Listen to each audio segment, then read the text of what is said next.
So welcome to Learn by Choice. So in this video we are going to talk about prompt corrective action.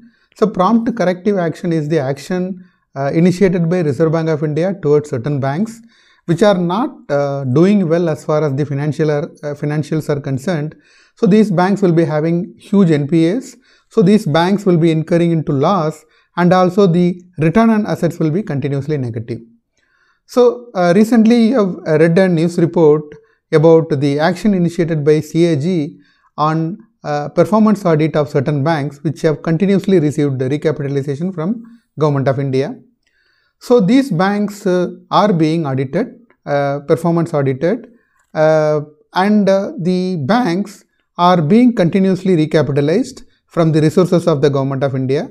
Whether this recapitalization drive undertaken by government, whether it has reached or it has given the desired results, that is the purpose of this performance audit, because normally recapitalization is given by the budgetary resources, and the budget, it is being the revenue collected by government from various sources including the taxpayers' money.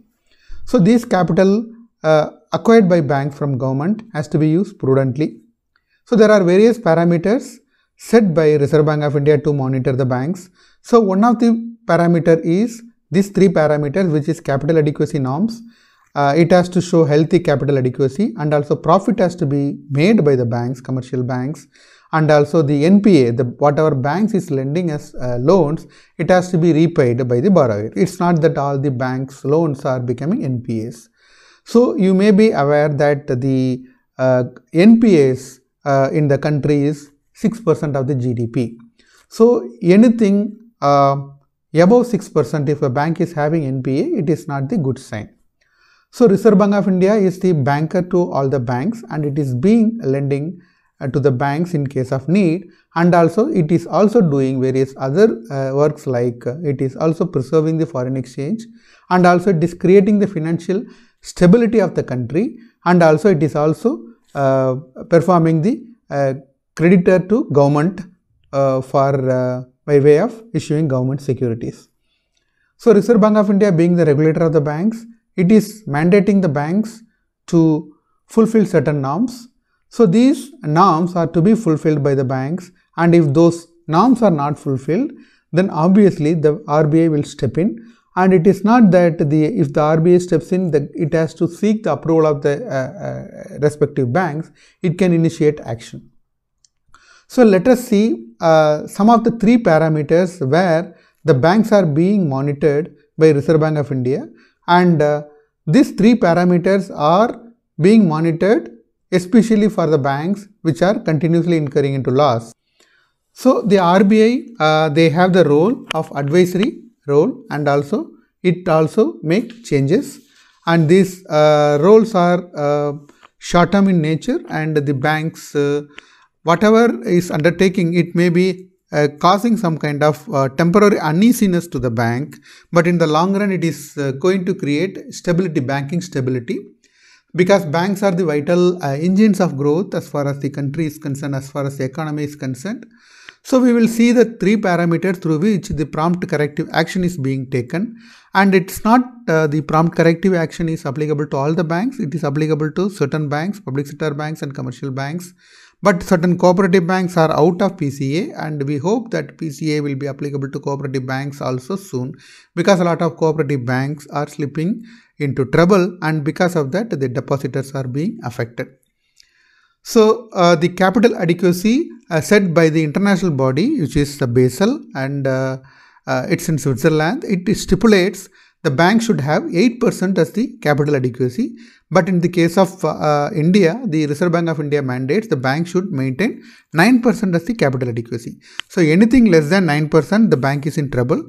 So the bank has to shore up its capital to come above the 9% capital requirement. So the banks are classified as far as the capital adequacy is concerned into three categories. One is 6 to 9%, which is a low risk, and then 3 to 6% it is medium risk, and then if the capital adequacy of the bank is less than 3%, it is the high risk banks. So then profitability, let us come to profitability. So profitability is ascertained for a bank using return on assets.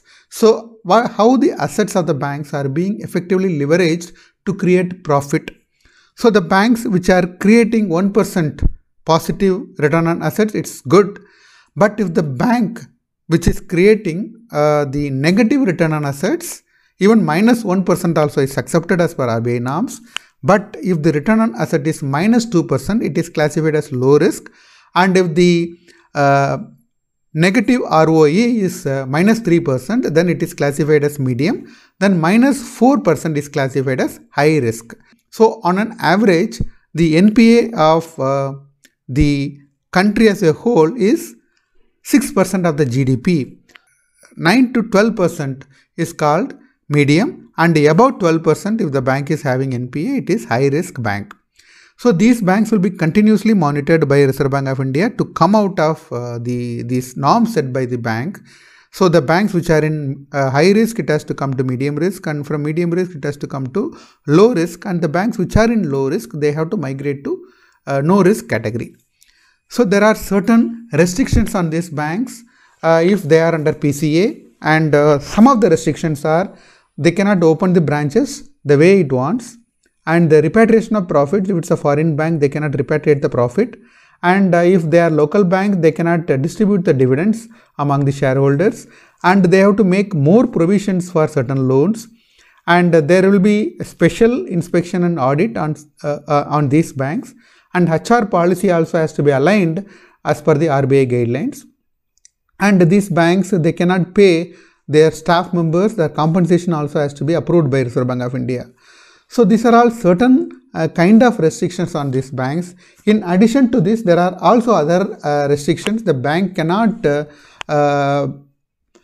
go for new business activities. For example, if they want to go for insurance business or mutual fund business, there are restrictions.